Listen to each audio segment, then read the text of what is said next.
portes en 1977 avant d'être démolie.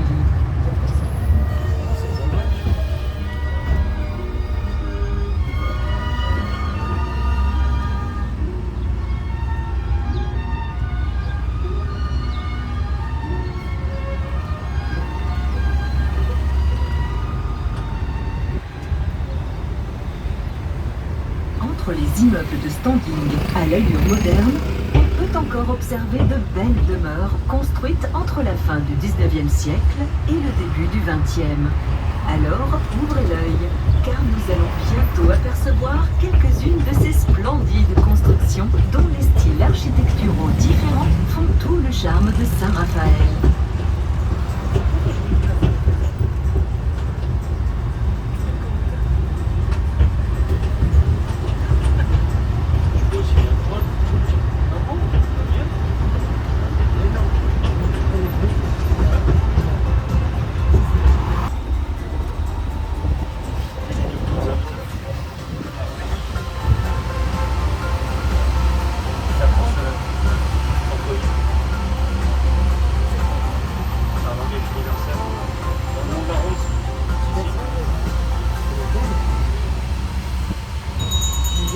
À droite, la rue conduit à la chapelle orthodoxe qui fut édifiée en 1961 pour permettre à 150 réfugiés russes de bénéficier d'un lieu de culte.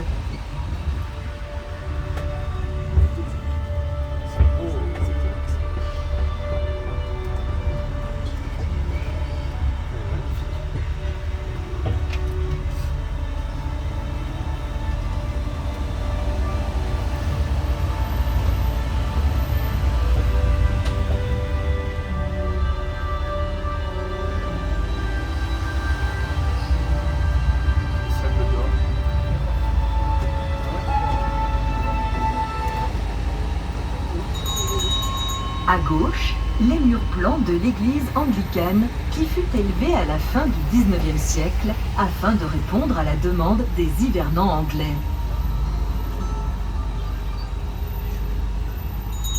Face à nous, à l'entrée d'un jardin luxuriant, la stèle en hommage à Frédéric Mistral qui séjourna fréquemment à Saint-Raphaël. On peut y voir son portrait ainsi que quelques vers en provençal, extraits de son célèbre ouvrage Calando, dans lequel l'écrivain fondateur du Félibrige évoque la montagne de l'Estérel. La grande et belle demeure que l'on aperçoit sur la droite fut construite en 1879 pour Félix Martin. Cet hôtel particulier d'exception connut divers propriétaires avant d'être racheté en 1962 par la Société des membres de la Légion d'honneur. Bien dans la non plus cette couleur là. Mais le plus belle c'est celui-là. C'est le parking. C'est le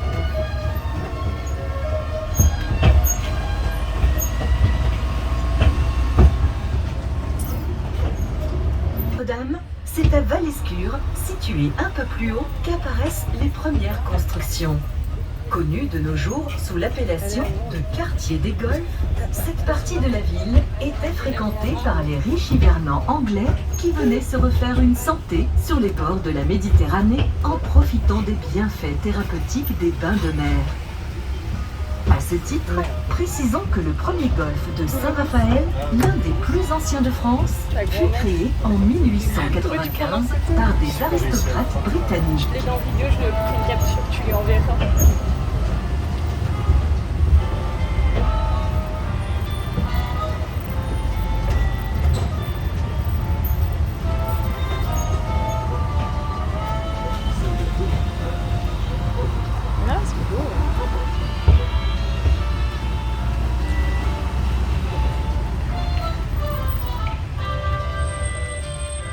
Derrière le marché couvert se dresse la tour sans rafeu. Cette tour fortifiée de 25 mètres de haut date de la fin du XIIIe siècle.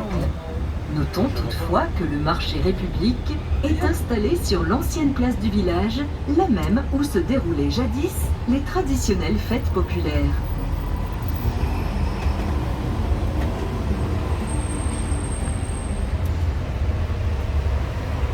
rempart du XIVe siècle. Le saviez-vous? Le nom de Saint-Raphaël fut mentionné pour la première fois au milieu du XIe siècle lors de l'édification de l'église Saint-Rapheu. Et pour cause, Saint-Rapheu signifie Saint-Raphaël en provençal. Bâti sur des fondations antiques, l'édifice médiéval, dont l'aspect actuel date du XVIIe siècle, a subi de nombreuses transformations au cours des siècles.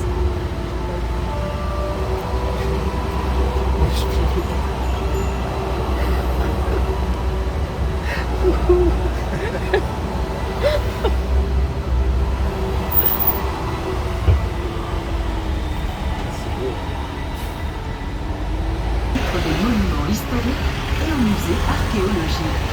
Le musée de l'église forme un espace culturel remarquable dédié à l'archéologie de l'Est-Bar et à la préhistoire.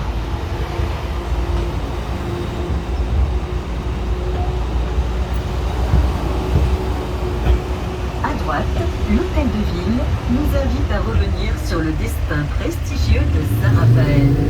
Comme nous l'avons déjà évoqué, Félix Martin porta la ville au firmament de sa renommée en attirant une clientèle très fortunée. Son souhait, qui était de faire de Saint-Raphaël une station balnéo-climatique, sera exaucé. En effet, la ville sera classée station climatique en 1914 par le président de la République française, Raymond Poincaré, qui aimait séjourner sur la Côte d'Azur et en particulier à Saint-Raphaël. Toutefois, si Alphonse Karr et Félix Martin apportèrent à Saint-Raphaël sa réputation, l'ingénieur architecte Pierre Aublé lui donna son style en concevant certaines des plus célèbres villas de Saint-Raphaël, de somptueux palaces et des édifices religieux.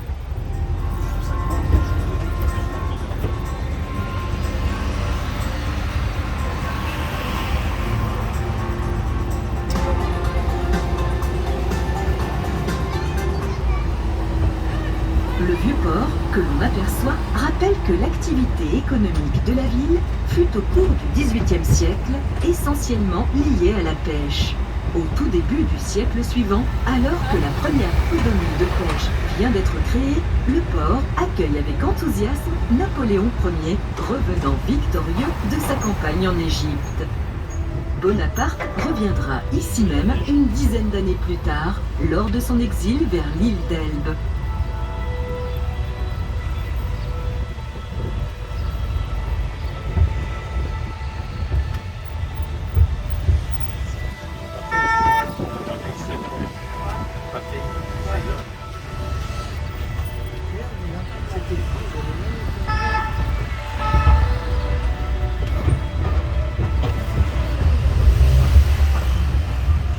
D'ici, on peut admirer le dôme de Notre-Dame de la Victoire. Symbole de la commune, la basilique fut inaugurée en 1887.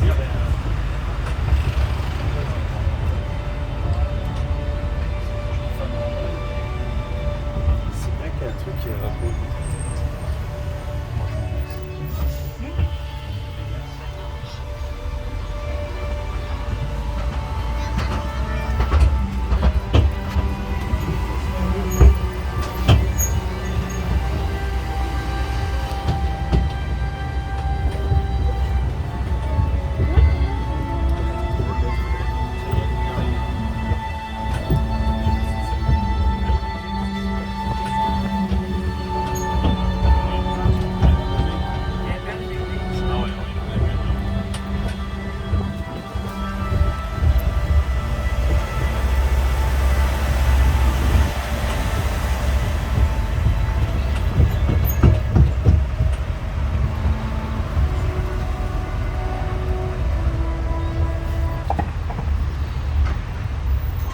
À gauche, le casino de jeu et sa très belle façade art déco datant des années 1920.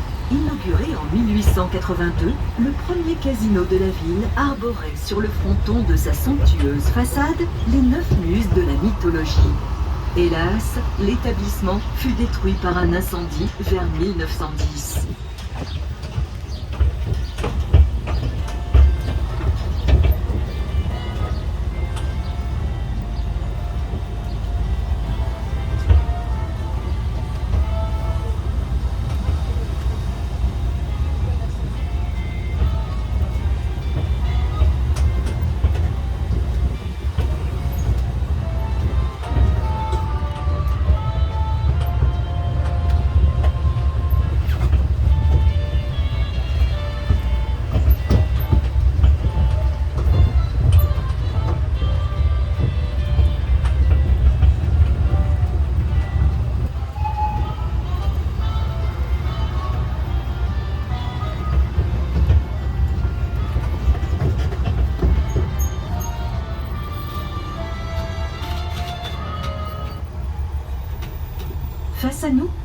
majestueuse façade de l'ancien hôtel de la plage. Inauguré en août 1914, il fut l'un des premiers grands hôtels construits à Saint-Raphaël. Transformé en résidence de vacances et rebaptisé Résidence Méditerranée, il demeure l'un des seuls témoins des palaces de la Belle Époque. Magnifique.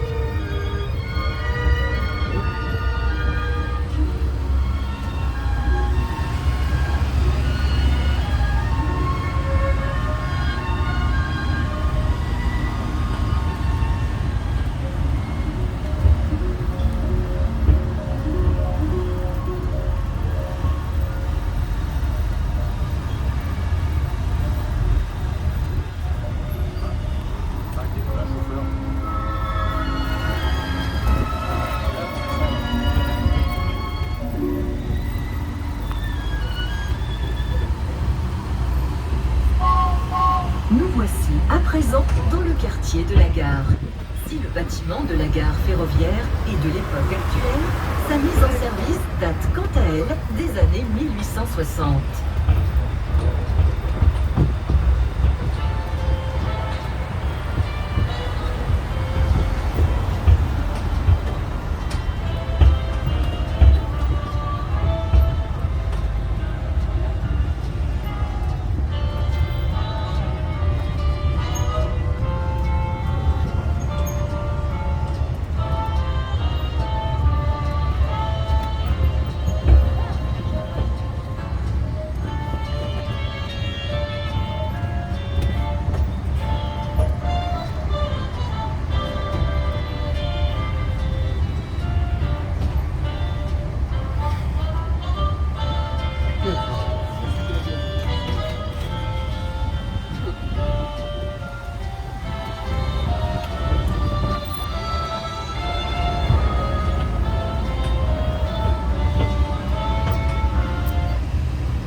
Si le Vieux-Port a conservé certaines de ses traditions, il est de nos jours plus attractif.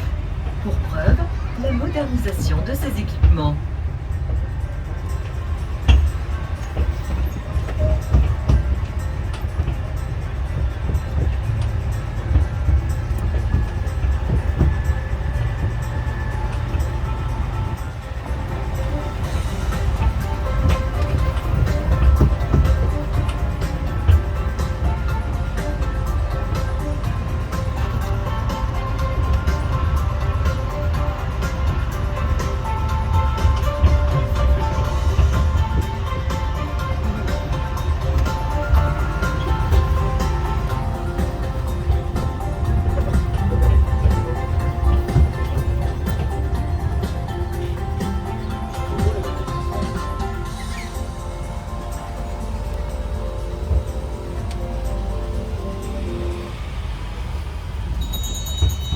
À droite, l'hôtel Excelsior était jadis une maison de villégiature construite en 1882. À gauche, le Winter Palace datant de 1905.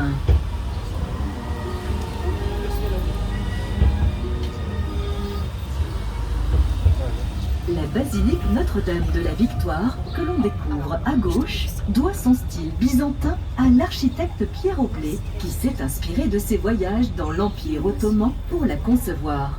Sa très belle architecture est composée de blocs de rhyolite brun orangé, une roche vitreuse extraite des carrières de Saint-Raphaël.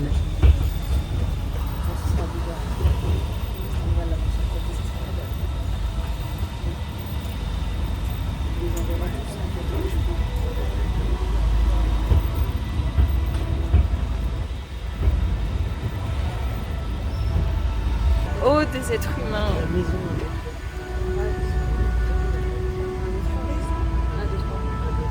En fait, généralement, ça s'appelle pas. Elle était de ce côté-là. D'accord. Ah oui, Mais ça porte un autre nom. ouais, c'est plus avec le toit de cour, c'est la maison.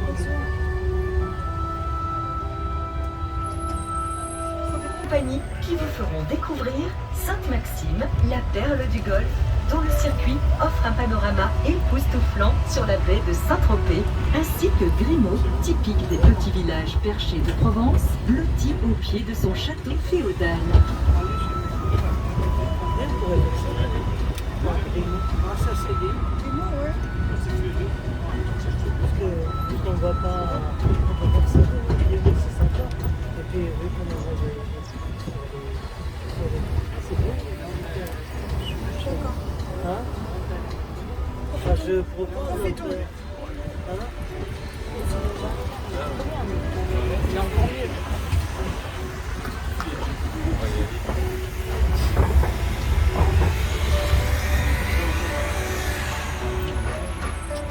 10 s'achève. Mesdames, messieurs, notre tour de ville, qui, nous l'espérons, vous aura permis d'en apprécier ses nombreuses richesses.